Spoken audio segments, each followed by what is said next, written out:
আল্লাহ তাআলার পক্ষ থেকে ঘোষণা আসবে, কাযাবা আবদি কাযাবা আবদি ফাফরিশুহু মিনান নার ওয়ালবিসুহু মিনান নার ওয়াফতাহু লাহু বাবান ইলান নার। বান্দা মিথ্যা বলতেছে, তাকে জাহান্নাম থেকে আগুনের পোশাক এনে পরায় দাও, কবরের মধ্যে আগুনের বিছানা বিছায় দাও, আর তার কবরের সাথে জাহান্নামের সাথে দরজা খুলে দাও।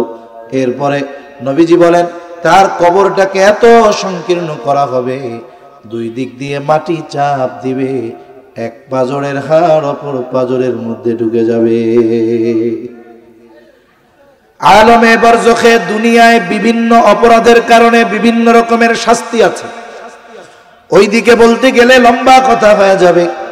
সে এখন যেই শাস্তিগুলো আলমে বরজখে ভোগ করবে, ও মনে করবে এটাই মনে হয় জাহান্নাম, কারণ এর চাইতে শাস্তি আর কোনো কঠোর শাস্তি হতে পারে না। ও মনে করতে থাকবে জাহান্নাম।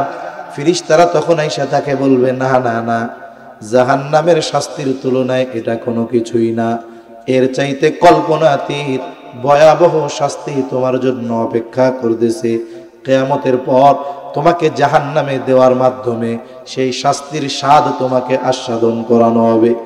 এইবার ওই শাস্তির খবর ফেরেশতাদের মুখে শুনে ওই ব্যক্তি এত ভীত সন্ত্রস্ত হয়ে যাবে, আল্লাহর কাছে ফরিয়াদ করতে থাকবে, আল্লাহ কিয়ামত যেন কখনোই কায়েম না হয়।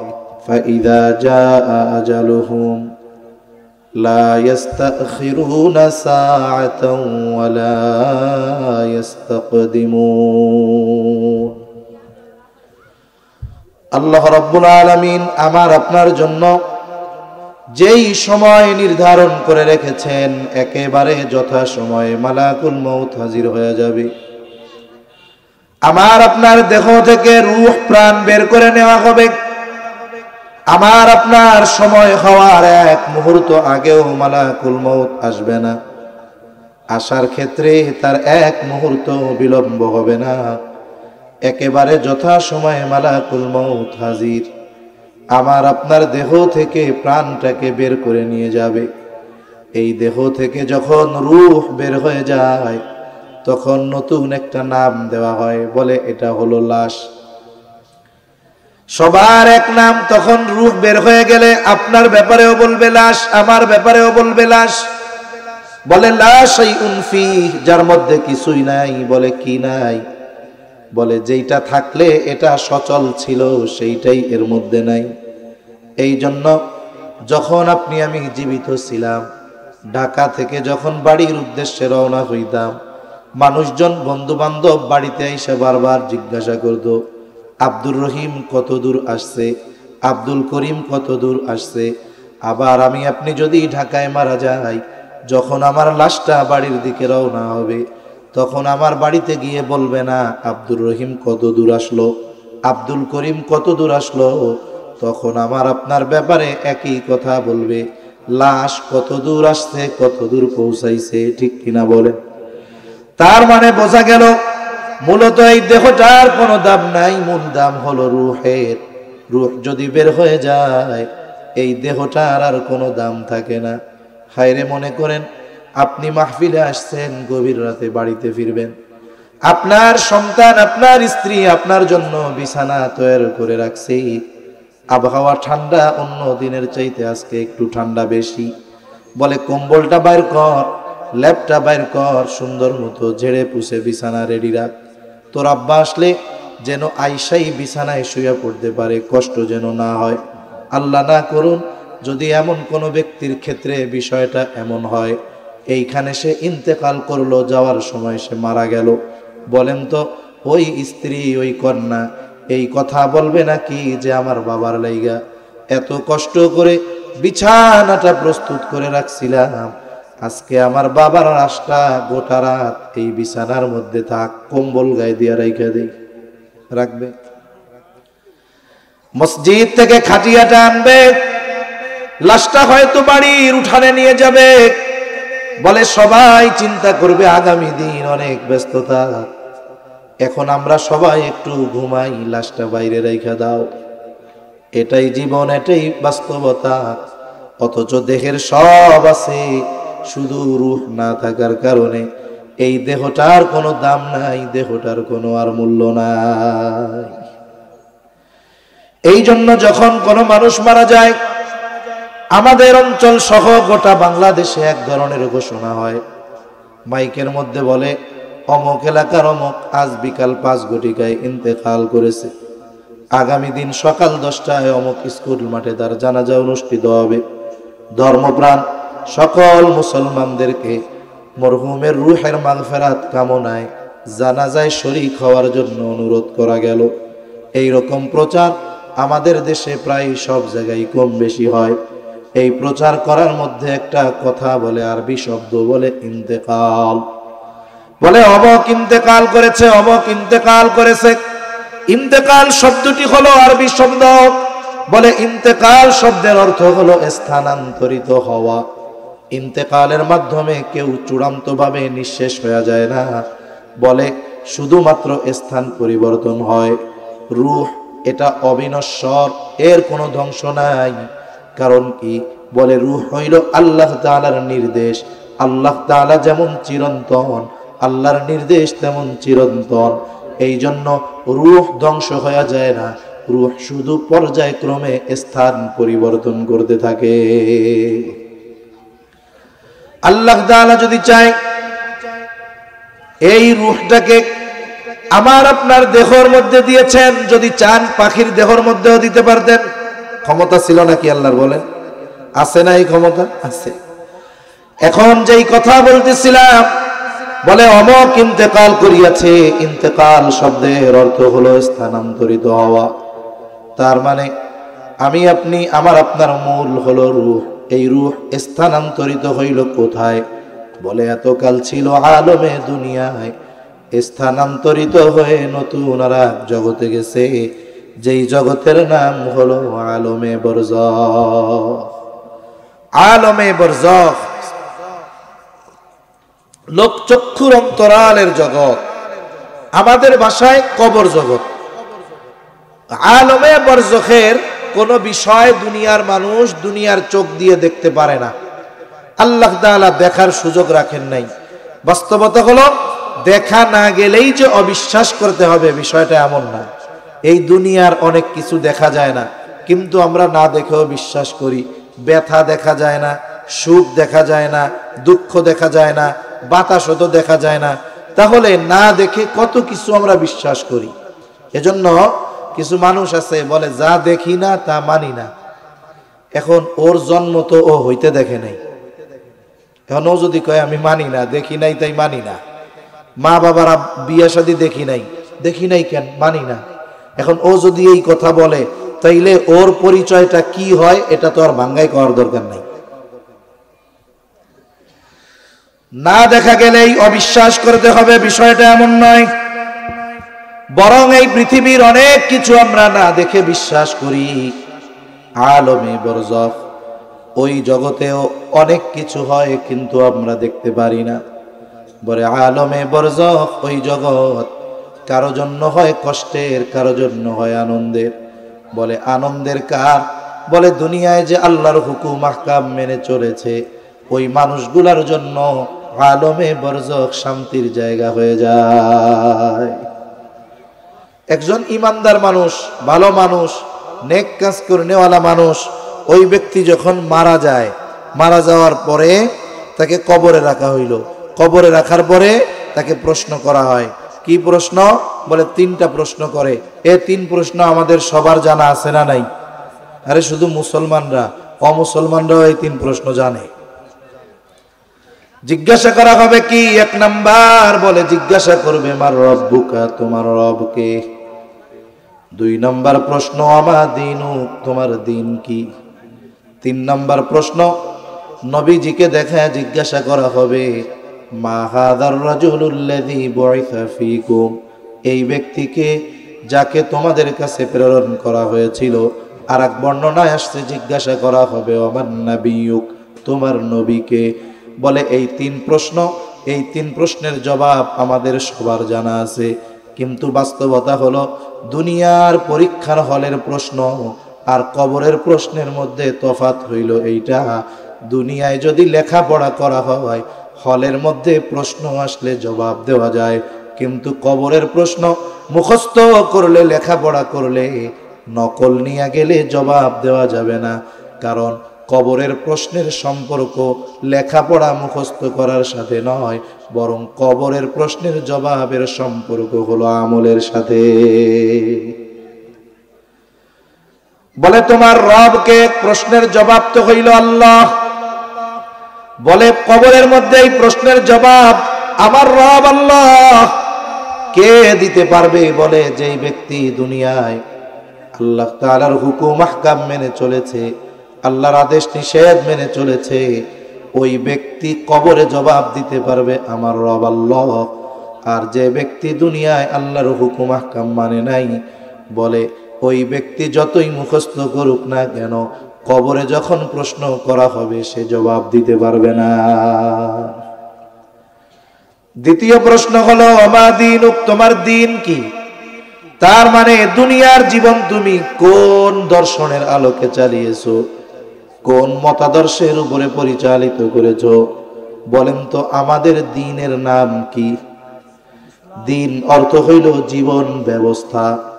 জীবন ব্যবস্থা কি?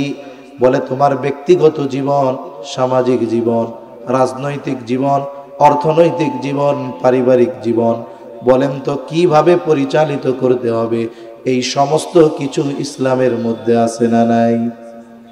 এই জন্য আল্লাহ তাআলা বলেন ইন্নাদ-দীনা ইনদাল্লাহিল ইসলাম, আমাদের জীবন ব্যবস্থা হলো ইসলাম। আল্লাহ তাআলার ফয়সালা এটাই, সিদ্ধান্ত এইটাই। আল্লাহর নিকটে মনোনীত জীবন ব্যবস্থার নাম হলো ইসলাম। এখন আমি আপনি যদি আমার ব্যক্তিগত জীবন ইসলামের আলোকে চালাই, পারিবারিক জীবন ইসলামের আলোকে পরিচালিত করি, রাজনীতি, সমাজনীতি, অর্থনীতি, পৌরনীতি আমি যদি ইসলামের আলোকে পরিচালনা করি, আমার মুখস্থ করা লাগবে না। কবরে যখন প্রশ্ন করবে ওমা দীনুক, সাথে সাথে ওই ব্যক্তি জবাব দিয়া দিবে আমার দিন হলো ইসলাম। আমার জীবন ব্যবস্থার নাম কি? জবাব দিতে পারবে কে? মুখস্থ যে করছে সে? ইসলামের উপরে যে জীবন পরিচালিত করেছে সে জবাব দিতে পারবে যে আমার দিন হলো ইসলাম। 3 নাম্বার প্রশ্ন হবে ওমান নাবিয়ুক, অথবা নবীকে দেখিয়ে বলা হবে মা হাযার রাজুলুল্লাযী বুইসা ফীকুম, এই ব্যক্তিকে যাকে তোমাদের কাছে প্রেরণ করা হয়েছিল। বলে আমরা সবাই জানি তিনি মুহাম্মাদুর রাসূলুল্লাহ সাল্লাল্লাহু আলাইহি ওয়াসাল্লাম। তবে জবাব সবাই দিতে পারবে না। জবাব কে দিতে পারবে? বলে যে নবীজির আদর্শের আলোকে জীবন চালিয়েছে ওই ব্যক্তি জবাব দিতে পারবে। ইনি হলেন আমাদের নবী মুহাম্মাদুর রাসূলুল্লাহ। তাহলে কবরের প্রশ্নের জবাবের সম্পর্ক আমলের সাথে, কিসের সাথে বলেন? মানে কর্মের সাথে। এই প্রশ্নের আলোকে যারা দুনিয়ায় কর্ম করবে শুধুমাত্র কেবলমাত্র তারাই এই প্রশ্নগুলোর জবাব দিতে পারবে। ভাই আওয়াজটা বাড়ান তো। এই অপারেটর সাহেব ঘুমাই গেছে নাকি? এখনই ঘুমাই গেছে। এই অপারেটর ভাই, বাইসে আছে? আচ্ছা আচ্ছা, সাউন্ডটা বাড়াও যেন দূরের থেকে একটু টানে। হ্যাঁ, নাহলে কষ্ট হয় কথা কইতে। ঠিক আছে, এমনি সুন্দর আছে মাশাআল্লাহ। ঠিক আছে, যে ডাকা ডাকতেছি মাইকে ভয় পেয়ে গেছি যে কাম সারা নেই। তাহলে কবরের প্রশ্নের জবাবের সম্পর্ক আমলের সাথে। কিসের সাথে? জোরে বলেন। এখন যেই ব্যক্তি এই 3 প্রশ্নের আলোকে দুনিয়ায় আমল করছে, ও যদি নাও কোনোদিন জানে যে এই 3 প্রশ্ন কবরে করা হবে, নাও যদি জানে, কবরে যাওয়ার পরে যদি তারে প্রশ্ন করা হয়, ওর কি জবাব দিতে কোনো সমস্যা আছে? জবাব দিয়া দিল, বলে পরীক্ষায় পাস। আল্লাহ তাআলার পক্ষ থেকে বলা হবে সাদাকা আবদি, সাদাকা আবদি, ফাফরিশুহু মিনাল জান্নাহ ওয়ালবিসুহু মিনাল জান্নাহ ওয়াফতাহু লাহু বাবান ইলাল জান্নাহ। আল্লাহ তাআলার পক্ষ থেকে ঘোষণা আসবে আমার এই বান্দা সত্য বলেছে, তাকে জান্নাতের পোশাক এনে পরায় দাও, জান্নাতের বিছানা তার কবরের মধ্যে বিছায়া দাও, জান্নাতের সাথে তার দরজা, কবরের সাথে একটা দরজা খুলে দাও। হাদিসের মধ্যে আরো আসতে তারে বলা হবে নাম কারাও কানাউমাতিল আরুস, বলা হবে ঘুমাইতে থাকো যেমন করে নতুন দুলা ঘুমায়, আরামে ঘুমাইতে থাকবে, তার কবরটা একটা জান্নাতের বাগান হয়ে যাবে। ও মনে করবে এটাই মনে হয় জান্নাত। ফেরেশতারা বলবে না না, জান্নাতে তোমার জন্য যেই নেয়ামত রাখা হয়েছে এই নেয়ামতের তুলনায় জান্নাতের তুলনায় এই কবরের নেয়ামত কোনো কিছুই না। মনে করেন এমন একটা জিনিস আমরা পাইছি যেটা আমার জীবনে অকল্পনীয় পছন্দের এক জিনিস, যেই জিনিসটা পাবো কল্পনাও করি নাই, এরকম একটা জিনিস পাওয়ার পরে মনে হয় এর চেয়ে ভালো আর কিছু হইতে পারে না। কিন্তু যখন ওই জিনিসের চাইতে আরো ভালো জিনিসের খবর আমি আপনি পাবো, তখন আমার আকাঙ্ক্ষা ইচ্ছা ওই আরো ভালোটা পাওয়ার প্রতি যাবে, ঠিক কিনা বলেন? ও তো কবরের জগতে গিয়া যেই নেয়ামত পাইছে ওগুলো দুনিয়ায় চোখেই দেখে নাই। কবরে গিয়া যেই নেয়ামত পাইছে মনে করবে এর চাইতে ভালো আর কি হইতে পারে, এই জন্য মনে করবে যে এটা মনে হয় জান্নাত। ফেরেশতা যখন বলবে আরে না না, জান্নাতের তুলনায় এটা কিছুই না, তখন কি হবে? ওই জান্নাতের নেয়ামত পাওয়ার আগ্রহ তার অন্তরের মধ্যে বাড়বে। বলে পাবো কোন সময়? বলে পাবা কিয়ামতের পরে, এখন ঘুমাও। এইবার ওই মানুষগুলো আল্লাহর কাছে ফরিয়াদ করবে, বলবে আল্লাহ যথাদ্রুত সম্ভব আপনি কিয়ামত কায়েম করেন, কারণ আমি আমার মূল আবাসস্থল জান্নাতে যেতে চাই।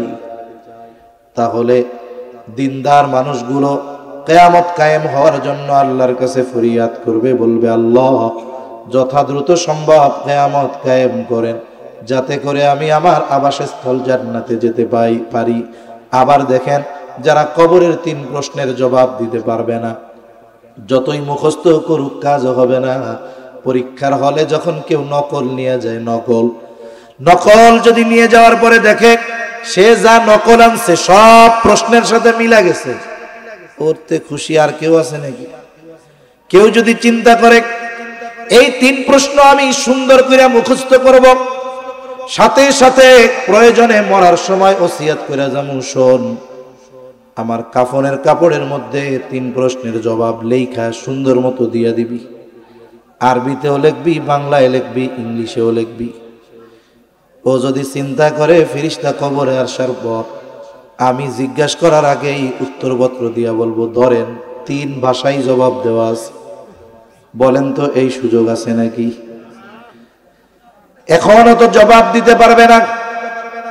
আল্লাহ তাআলার পক্ষ থেকে ঘোষণা আসবে, কাযাবা আবদি ফাফরিশুহু মিনান নার ওয়ালবিসুহু মিনান নার ওয়াফতাহু লাহু বাবান ইলান নার।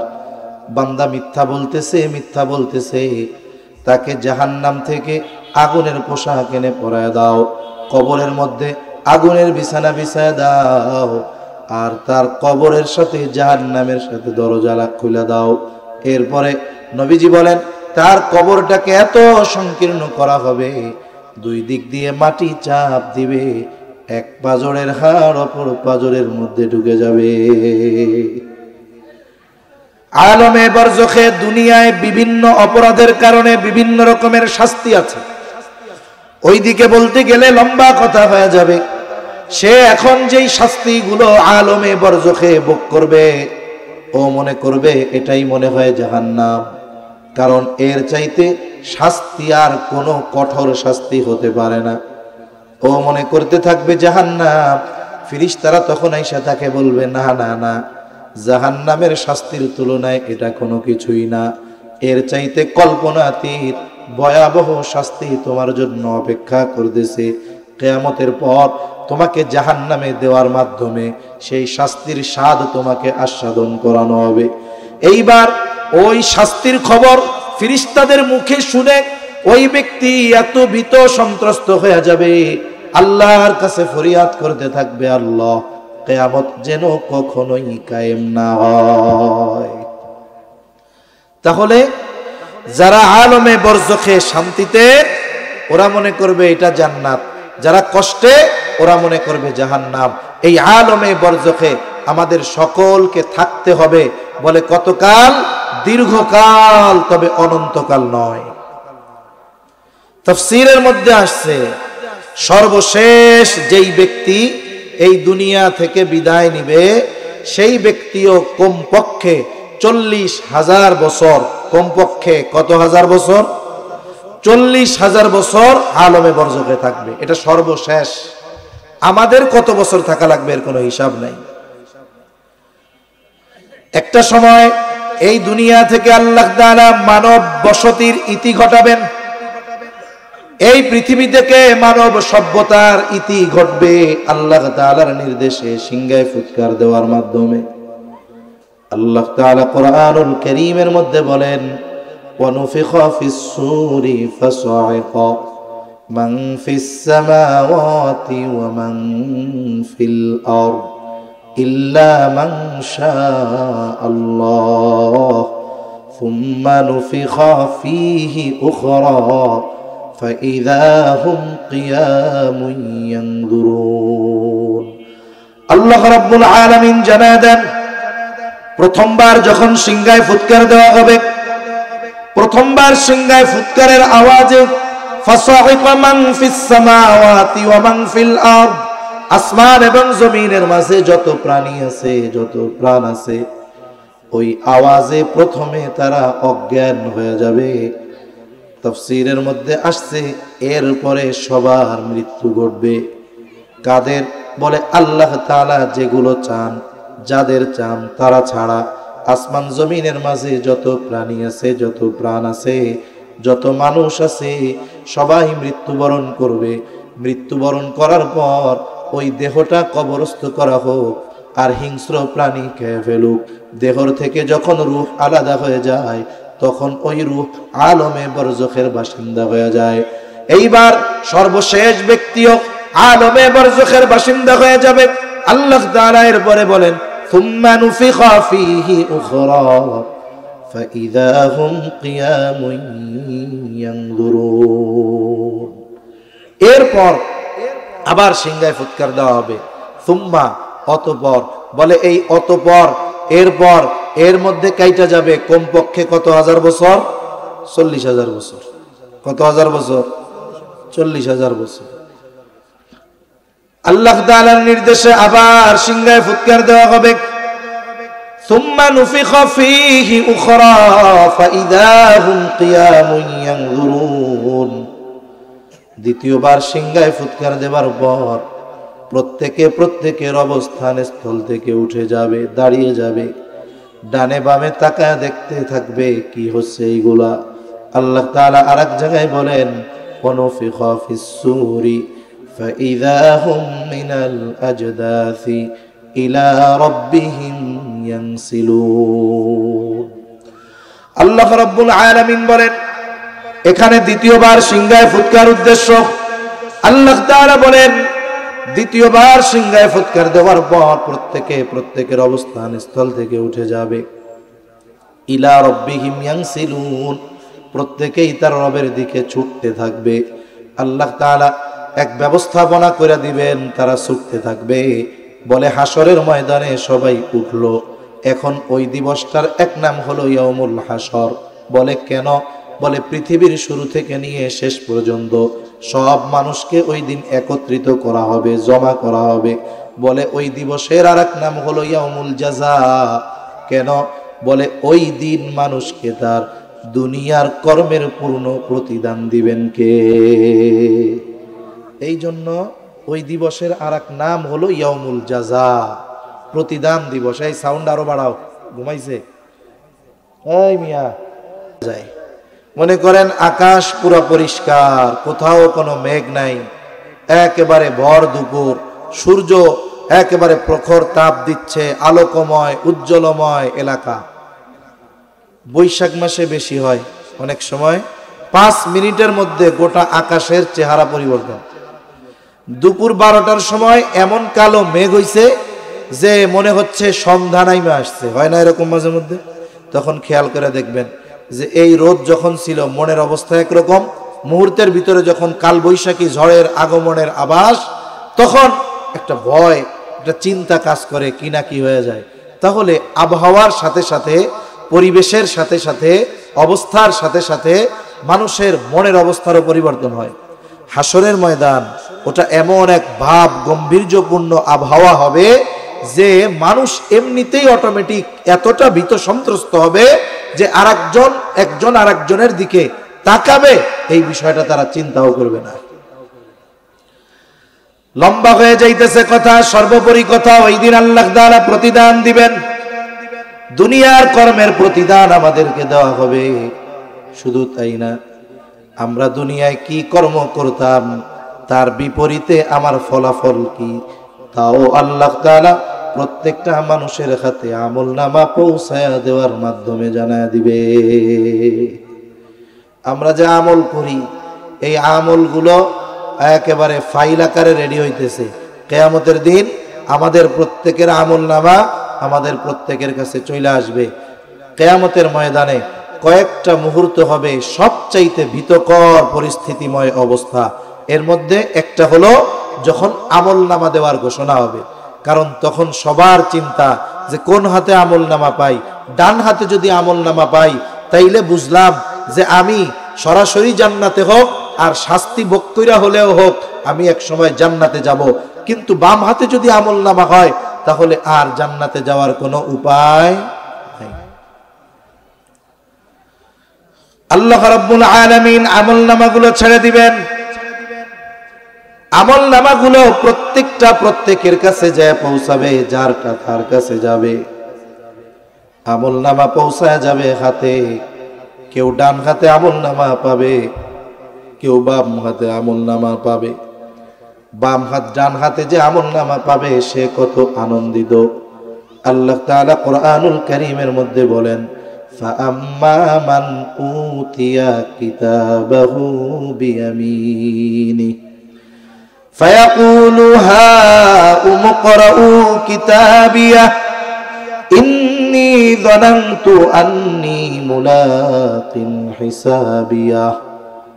এইবার ডান হাতে যে আমলনামা পাবে, ফাআম্মা মান উতিয়া কিতাবাহু বিয়ামিনি, ডান হাতে আমলনামা পায়া সে এত খুশি হবে। এইবার মানুষদেরকে সে বলতে থাকবে, ফায়াকুলু হাউম ইকরাউ কিতাবিয়া, এই তো আমার কিতাব, এই তো আমার আমলনামা, তোমরা পড়া দেখো আমার আমলনামা। এইবার সে ডান হাতে আমলনামা পাবার কারণটা কি সে বলবে, ইন্নী যানানতু আন্নী মুলাকিন হিসাবিয়া। ডান হাতে আমলনামা কেন পাইছি জানো? কারণ আমি এই ব্যাপারে দৃঢ় বিশ্বাস করতাম যে আমাকে আমার কর্মের হিসাবের মুখোমুখি হওয়া লাগবে। ডান হাতে আমলনামা কেন পাইছি? বলে আমি দুনিয়ায় এই ব্যাপারে দৃঢ় বিশ্বাসী ছিলাম যে আমি দুনিয়ায় যে কর্মগুলো করতেছি হয়তো অনেক কর্ম দুনিয়ার কেউ জানবে না, আমি দুনিয়ার মানুষের চোখ ফাঁকি দিতে পারবো, দুনিয়ার মানুষের কাছে হিসাব দেওয়া লাগবে না। কিন্তু আমার দৃঢ় বিশ্বাস ছিল যে আমাকে আল্লাহর সামনে আমার কর্মের হিসাব দিতে হবে। এ বিশ্বাস আমি দুনিয়ায় রাখছিলাম, যার কারণে আজকে আমলনামা কোন হাতে পাইলাম? ডান হাতে। জোরে বলেন কোন হাতে? তাইলে দুনিয়ায় কর্মের হিসাব মানুষের কাছে দেওয়া না লাগুক, ফাঁকি মানুষকে দেওয়া যাইতে পারে, কিন্তু আমাদের দুনিয়ার কর্মের প্রত্যেকটা কর্মের হিসাব আল্লাহর সামনে দেওয়া লাগবে কি লাগবে না? এই বিশ্বাস যাদের অন্তরে আছে,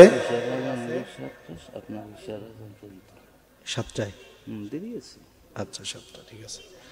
তাহলে ডান হাতে আমলনামা পাওয়া যাবে কেমনে? বলে যেই মানুষগুলো দুনিয়ায় এই চিন্তা রাখবে যে আমাকে দুনিয়ার কারো কাছে কর্মের হিসাব না দেওয়া লাগলেও দিতে হবে কার কাছে? জোরে বলেন কার কাছে? আমি যত কাজ করি দুনিয়ায়, ভালো হোক আর মন্দ হোক, মানুষ না জানলেও না দেখলেও যিনি জানেন যিনি দেখেন তিনি কে? এই আল্লাহ দেখেন জানেন। এই চিন্তা যদি আমার আপনার মধ্যে থাকে তাহলে দেখবেন মানুষের আড়ালেও মন্দ কাজ করা যাবে না। ঠিক কিনা কোন? কারণ মানুষ মন্দ কাজ কোন সময় করে না, মানুষ দেখে ফেলাইবো এই ভয়ে করে না, সিসি ক্যামেরায় রেকর্ড হবে এই ভয়ে করে না। বলে আল্লাহর দেখাকে যদি সে ভয় করে তাহলে একা থাকলেও সে অন্যায় কাজে জড়াবে না।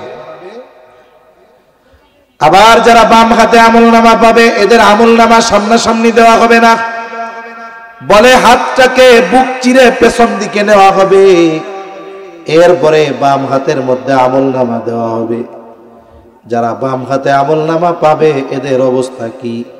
আল্লাহ তাআলা বলেন ওয়া আম্মা মান উতিয়া কিতাবাহু বিশিমালি ফায়াকুলু ইয়া লাইতানি লাম উতা কিতাবিয়া ওয়া লাম আদরি মা হিসাবিয়া ইয়া লাইতাহা কানাতিল কাদিয়া মা আগনা আন্নি মালিয়া হালাকা আন্নি সুলতানিয়া। বাম হাতে আমলনামা যারা পাবে তারা বলবে ইয়া লাইতানি লাম উতা কিতাবিয়া, হায় দুর্ভোগ যদি এই আমলনামা না পাইতাম, এই কিতাবটা যদি নাই পাইতাম, ওয়ালাম আদরি মা হিসাবিয়া, আমি যদি আমার এই হিসাব না জানতাম, ইয়া লাইতাহা কানাতিল কাদিয়া, ওই যে প্রথমবার মরছিলাম ওটাই যদি আমার চূড়ান্ত মরণ হইতো তাহলে কতই না ভালো হইতো। মা আগনা আন্নি মালিয়া, হায়রে আমার মাল সম্পদ আমার কোনো কাজে আসলো না, আমার ক্ষমতা কোনো কাজে আসলো না, আফসোস যতই করুক না কেন, বলেন তো ওই সময় আফসোস করা যাবে ঠিক, কিন্তু কোনো কাজ হবে না। এখন কথা হলো যারা ডান হাতে তাদের ঠিকানা হলো জান্নাত, ডান হাতে আমলনামা পাইলে ঠিকানা কই জোরে কোন? আর যারা বাম হাতে আমলনামা পাইছে তাদের ঠিকানা কোথায়? জাহান্নাম। আল্লাহ তাআলা সেই কথাটাই বলেন কুল্লু নাফসিন বিমা কাসাবাত রাহিনা ইল্লা আসহাবাল ইয়ামিন। আল্লাহ তাআলা বলেন প্রত্যেকটা মানুষ তার কর্মের কারণে আবদ্ধ থাকবে। বলে কোথায়? বলে যারা বাম হাতে আমলনামা পেয়েছে তারা তাদের মন্দ কর্মের কারণে জাহান্নামের মধ্যে আটক থাকবে। তবে ওই ব্যক্তিরা তো জাহান্নামে যাবে না। কারা? বলে ইল্লা আসহাবাল ইয়ামিন, যারা ডানপন্থী মানে যারা ডান হাতে আমলনামা পাইলো, বলে তাদের ঠিকানা কোথায়? বলে যারা ডান হাতে আমলনামা পাবে তাদের ঠিকানা হলো জান্নাত। এখন জান্নাতি জান্নাতে, জাহান্নামী জাহান্নামে। এখন দুনিয়ায় তো অনেক মানুষের সাথে আমাদের পরিচয় আছে, জানাশোনা আছে, দেখাশোনা আছে। এখন জান্নাতে গিয়া যখন মানুষ জান্নাতে সবাইরে খুঁজবে, সবাইকে তো আর জান্নাতের মধ্যে পাবে না, পাবে নাকি? মনে রাখবেন এ সমাজে অনেক মানুষ আছে, এ দেশে অনেক মানুষ আছে, এই দুনিয়ায় অনেক মানুষ আছে যে সে তার পরিচয় দেয় মুসলমান, তার নামটা মুসলমানদের মতো মুসলিম সমাজে বসবাস করে। দেখা যাবে তার অন্তরের মধ্যে এমন কিছু বিশ্বাস সে গেঁথে নিয়েছে যেই বিশ্বাসগুলোর কারণে সে বেঈমান হয়ে গেছে, ও নিজেও জানে না। এখন ও মরলে তো ওর জানাজাও দিবেন, আমরাও ওর জানাজায় যামু, ওরে কবরে রাখা হবে, এখন ওর জন্য দোয়া করা হবে। আবার যারা জিয়াফত মিয়াফত করে এরা প্রতি বছর জিয়াফতও করব, মানুষেরও খাওয়াইবো। এখন বলেন তো তার জন্য যত ভালো কাজ করা হোক না কেন, ও তো বেঈমান, ওর কি কোনোদিন নাজাত পাওয়ার আর সুযোগ আছে নাকি? সুযোগ নাই। তাহলে জান্নাতি জান্নাতে, জাহান্নামী জাহান্নামে। বলে হাসরের ময়দানে কেউ কাউকে চিনবে না ঠিক, কিন্তু জান্নাতি জান্নাতে যাওয়ার পরে সবাইরে খুঁজতে থাকবে। হাসরের ময়দানে বাবার থেকে পালাবে, ভাইয়ের থেকে পালাবে, সন্তান স্ত্রীদের থেকে স্ত্রীর থেকে পালাবে, মা বাবার থেকে পালাবে। কিন্তু হাসরের ময়দানে এই অবস্থা হলেও জান্নাতে গিয়া সবাইরে খুঁজতে থাকবে। বলে দুনিয়ায় যার সাথে একদিন হলেও দেখা হয়েছিল ওই ব্যক্তিকেও সে জান্নাতে গিয়ে খুঁজতে থাকবে। যতই খুঁজুক না কেন সবাইরে তো আর জান্নাতে পাবে না। তাফসিরে ইবনে কাসির সহ সকল প্রসিদ্ধ তাফসিরের মধ্যে আসছে। এবার জান্নাতীরা চিন্তা করবে এরা গেল কই? আল্লাহ তাআলা জান্নাতি আর জাহান্নামীদের মধ্যে দেখা এবং কথাবার্তার ব্যবস্থা করে দিবেন। সুবহানাল্লাহ। জান্নাতি জাহান্নামীরে দেখবে, জাহান্নামী জান্নাতীরে দেখবে। এখন বলেন, দুনিয়ায় আধুনিক প্রযুক্তির কারণে অনেক কিছু বোঝা এখন সহজ। বলে আল্লাহ কি জান্নাতি গো জাহান্নামের মধ্যে নিয়ে দেখাবে নাকি? বলে তার তো প্রয়োজন নাই। কেন নাই? বলে আপনার আত্মীয় আছে একজন আমেরিকাতে, আপনার যদি তারে একটু দেখতে মন চায়, তার সাথে যদি একটু কথা বলতে মন চায়, আপনার কি আমেরিকা যাওয়া লাগে? বাংলাদেশে বৈশা ওই প্রায় 15,500 কিলোমিটার দূর আপনি ইন্টারনেটের লাইন দিয়া যেই তারে ফোন দেন, 1 মিনিটও লাগে না, 1-2 সেকেন্ডের মধ্যে সে কোন জায়গা আছে দেখা যায়, তার সাথে কথা বলা যায়। আপনার এই জায়গায় রাত হইলে তার ওই জায়গায় দিন, আপনি বৈশা বৈশা তার ওই জায়গার দিন দেখতে পারেন। তাহলে এই যে প্রযুক্তি মানুষের মাথায়, এই প্রযুক্তি উদ্ভাবনের বুদ্ধি দিয়েছেন কে? আল্লাহ দিছে। এখন তাইলে বাংলাদেশে বৈশা আমেরিকা যদি দেখা যায়, তাইলে জান্নাতে বৈশা জাহান্নাম দেখা যাবে তো? এবার জান্নাতীর সামনে জাহান্নাম হাজির, সে দেখতে পারবে সব।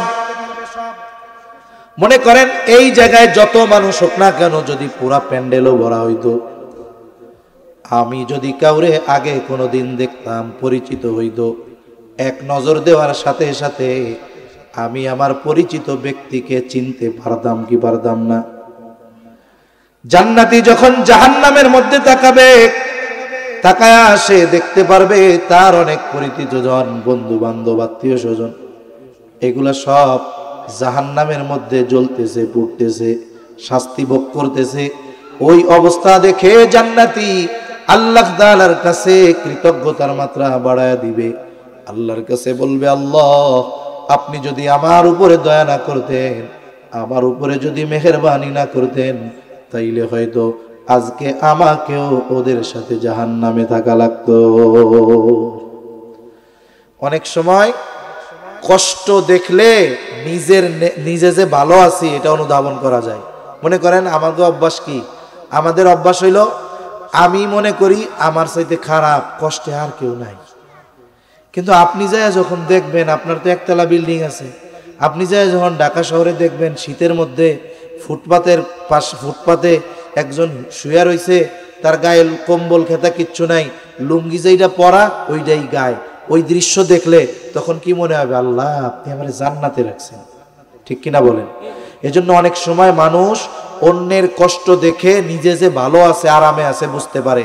অন্যের কষ্ট দেখে সে তখন কৃতজ্ঞতা প্রকাশ করে, আলহামদুলিল্লাহ আল্লাহ ওরসে আমার কত ভালো রাখছে। যখন দেখবে ওই শাস্তি, ওইটা দেখা আল্লাহর কাছে বলবো, আল্লাহ আপনি যদি দয়া না করতেন আমারও হয়তো ওই জায়গায় থাকা লাগতো। এবার জাহান্নামীরা জান্নাতীদেরকে দেখতে পাবে, জাহান্নামী জান্নাতের দিকে তাকায় দেখবে তার কত পরিচিত জন, বন্ধু বান্ধব, আত্মীয় স্বজন জান্নাতের নাজ নেয়ামত ভোগ করতেছে। আর একই সাথে থাকার পরেও, চলার পরেও ওই ব্যক্তি কঠিন শাস্তির মধ্যে আছে, কষ্টে আছে। এটা দেখবার পর তার অন্তরের মধ্যে এই যে চিন্তা, আফসোস আসবে, আহারে দুনিয়ায় যদি ওদের কথা শুই না ঈমান আনতাম, আমি যদি দ্বীনের উপরে চলতাম, ওই খারাপ মানুষের সঙ্গগুলা যদি ত্যাগ করতাম, আমি সব কিছু বাদ দিয়া যদি নামাজি হয়ে যাইতাম, ভালো বন্ধুগুলার সাথে যদি চলতাম, আহারে আজকে আমিও হয়তো ওর সাথে জান্নাতের মধ্যে অবস্থান করতে পারতাম। আফসোসের কারণে মানুষের কষ্ট হয়, জানেননি? আফসোসের কারণে মানুষের কষ্ট বাড়ে। যাই হোক, ওই কথা আবার কইতে গেলে অনেক সময় লাগবে। এখন আফসোসের কারণে তাদের কষ্টের মাত্রা বেশি অনুভব হবে। শুধু তাই না, আল্লাহ তাআলা কথোপকথনের ব্যবস্থা করে দিবেন। আল্লাহ রাব্বুল আলামিন উভয়ের মধ্যে কথার ব্যবস্থা করে দিবেন। জান্নাতীরা পরস্পর আলোচনা করবে, কিরে এই লোকগুলো জাহান্নামে গেল কেন? আল্লাহ তাআলা এবার তাদের সাথে কথার ব্যবস্থা করে দিবে। আল্লাহ তাআলা বলেন, ফি জান্নাতিন ইয়াতাসাআলুনা আনিল মুজরিমিন মা সালাকাকুম ফি সাকার। জান্নাতীরা এবার জাহান্নামীদের প্রশ্ন করবে, মা সালাকাকুম ফি সাকার, কোন কারণে তোমরা সাকারের অধিবাসী হইলা, কেন তোমরা জাহান্নামী হইলা? প্রশ্ন কারা করবে? বলে প্রশ্ন জান্নাতীরা জাহান্নামীদের করবে। এখন বলতে পারেন হুজুর আমরা এখনো আছি দুনিয়ায়, হাসর হইল না, কি কইরা আল্লাহ জান্নাতি আর জাহান্নামীদের কথাবার্তার খবর জানায়া দিল? মনে রাখতে হবে আমাদের কাছে সময়টা হলো 3 ভাগে বিভক্ত। বলে কিছু সময় অতীতকাল, কিছু বর্তমান, আর কিছু ভবিষ্যৎ। কিন্তু আল্লাহ তাআলা হলেন সময়ের স্রষ্টা, ওনার কাছে অতীত আর ভবিষ্যৎ কোনো কিছু নাই। আল্লাহ তাআলার কাছে সব কিছুই বর্তমান। বলে আমার কাছে যেইটা হবে ওইটা আল্লাহর কাছে হইয়া রইছে। উনি সময়ের স্রষ্টা। অনেক সময় অবস্থানের কারণেও অনেকের কাছে সময় আকপিস হয়। কেমনে আমি বলি, মনে করেন আপনার রোডের পাশে বাড়ি, একটা বাড়ি, আপনার বাড়িটা হলো 20 তলা, আপনি থাকেন 20 তলায় একেবারে উপরে রোডের পাশে। বলেন তো ওই 20 তলায় যদি থাকে 1 কিলোমিটার দূরে যেই গাড়িটা আসতেছে দেখা যাবে কি যাবে না? যাবে। তার মানে আপনি 1 কিলোমিটার আগে যেই গাড়িটা দেখছেন আপনার নিচের তলার লোক ওইটা আপনার আরো 3 মিনিট পরে দেখবে। অবস্থানের কারণে কি হইল? আপনি ওর কাছে যেটা ভবিষ্যৎ ছিল আপনার কাছে সেটা বর্তমান হয়ে গেছে। কথা কি বুঝতে পারছেন নাকি? দুনিয়ায়ও অবস্থানের কারণে এটা হয়ে যায়। আর আল্লাহ সুবহানাহু ওয়া তাআলা তো সময়ের স্রষ্টা। এজন্য যেগুলো আমাদের কাছে ঘটবে, কি ঘটবে এগুলো যিনি জানেন তিনি কে?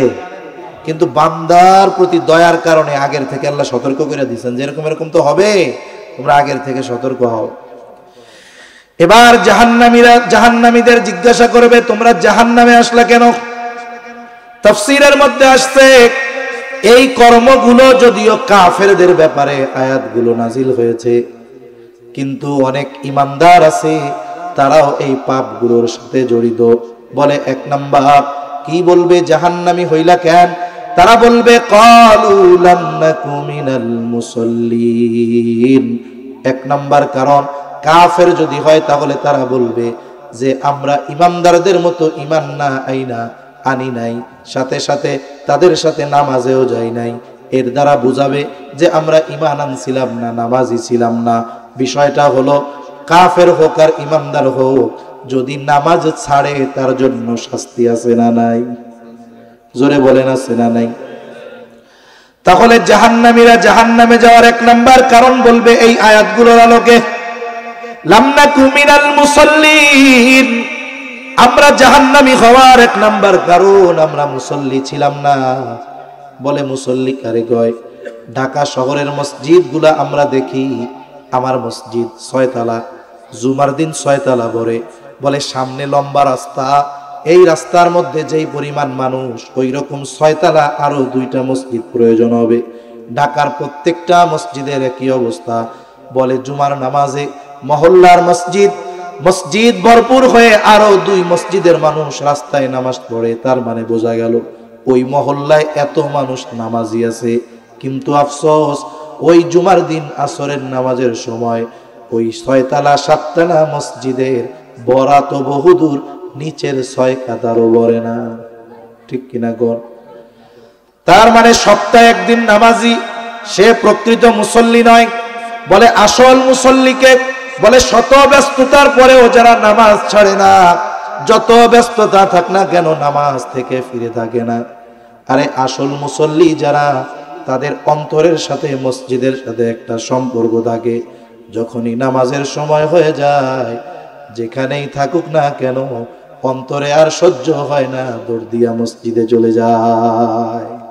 এই গুণ যার মধ্যে আছে, মসজিদের সাথে অন্তরের সাথে সম্পৃক্ত, এর জন্য আরো লাভ।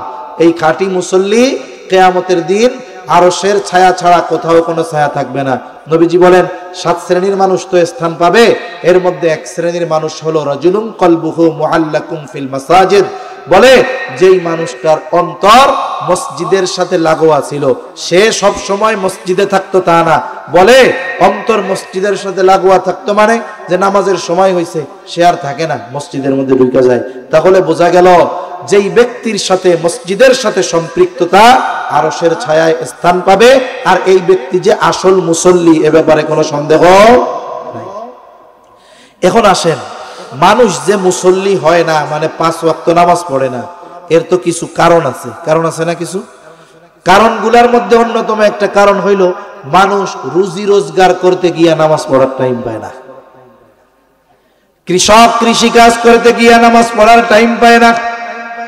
ভ্যানওয়ালা, অটোওয়ালা, রিক্সাওয়ালা ভ্যান চালাইতে গিয়া, অটো চালাইতে গিয়া নামাজ পড়ার টাইম পায় না। বলে দোকানদার দোকানদারি করতে গিয়া নামাজ পড়ার টাইম পায় না। এই যে মানুষ চাকরি করে, দোকানদারি করে, ব্যবসা করে, ভ্যান চালায়, রিক্সা চালায়, শখের ঠেলায় না। বলে কেন চালায়? বলে রিজিকের জন্য চালায়। ঠিক কিনা বলেন? রুজি রোজগারের জন্যই তো করে, মানে রিজিক অন্বেষণের জন্য সে পরিশ্রম করে। এখন রুজি অর্জন করতে গিয়া বা রিজিক অর্জন করতে গিয়ে পরিশ্রম যে করে, এই রিজিকের মালিক কে বলেন তো? জোরে বলেন না কে? আচ্ছা, রিজিকের মালিক আল্লাহ, কোনো সন্দেহ নাই। এখন রিজিকের মালিক যদি রিজিক পাওয়ার কোনো পদ্ধতি কইয়া দেয়, ওই পদ্ধতি বাদ দিয়া আমরা যদি শুধু পরিশ্রমের মাধ্যমে রিজিক তালাশ করি, হয়তো পরিশ্রমের কারণে আল্লাহ দিতে পারে, কিন্তু বরকত ওর মধ্যে থাকবে না।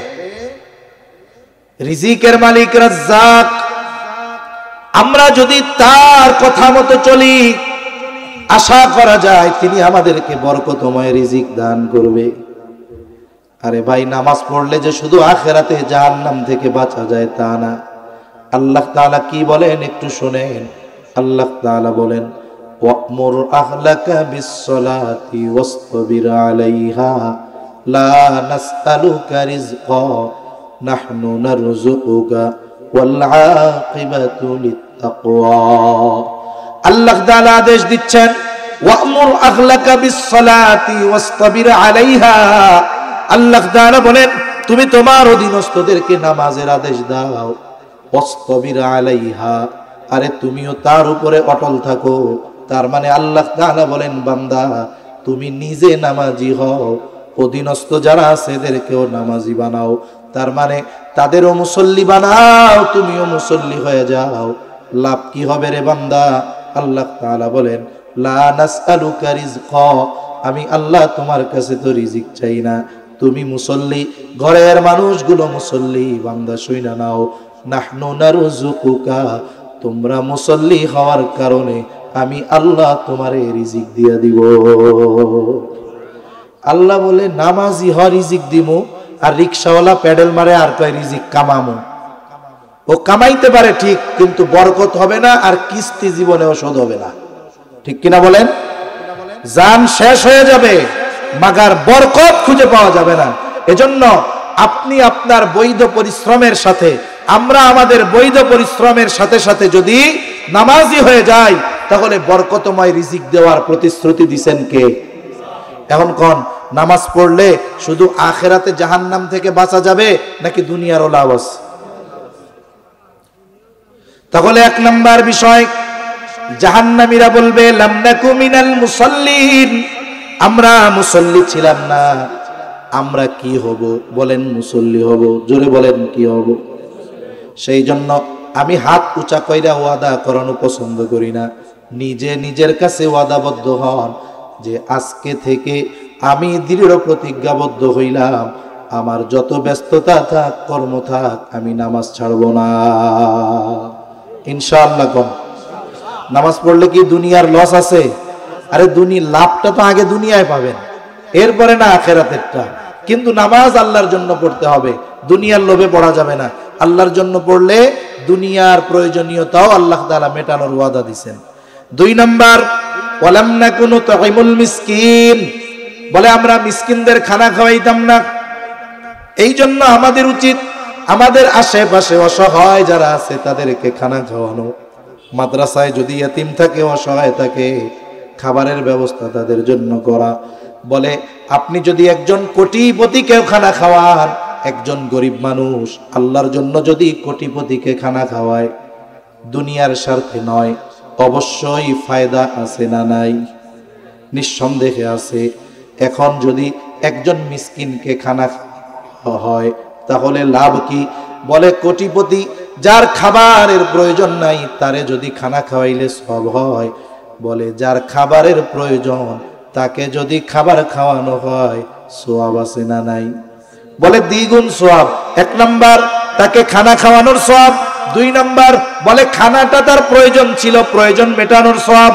নবীজি এক হাদিসের মধ্যে বলেন, এক মুসলমান যদি অপর মুসলমানের কোনো প্রয়োজন মিটায়া দেয়, আল্লাহ তাআলা দুনিয়া আখিরাতে তার প্রয়োজন মিটায়া দিবে।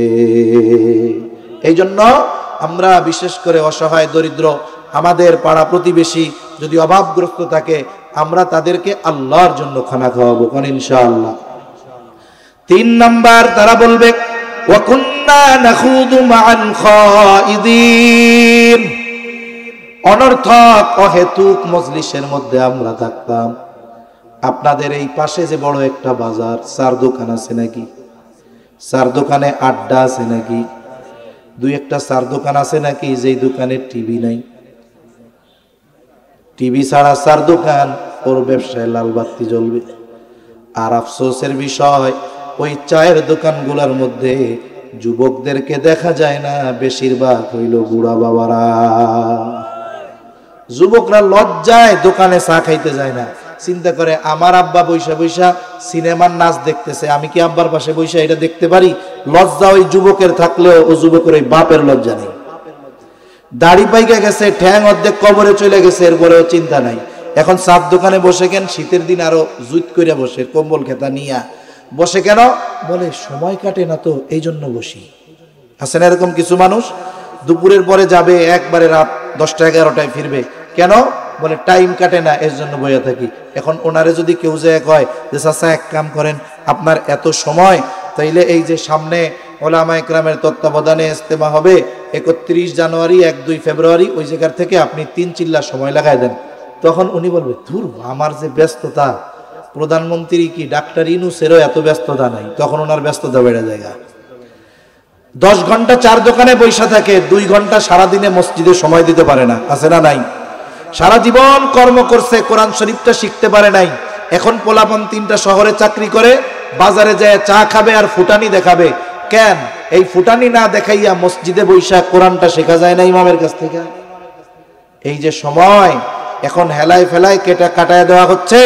বলে মরার পরে মানুষ সবচাইতে বেশি আফসোস করবে এই সময়ের জন্য, হায়াতের জন্য।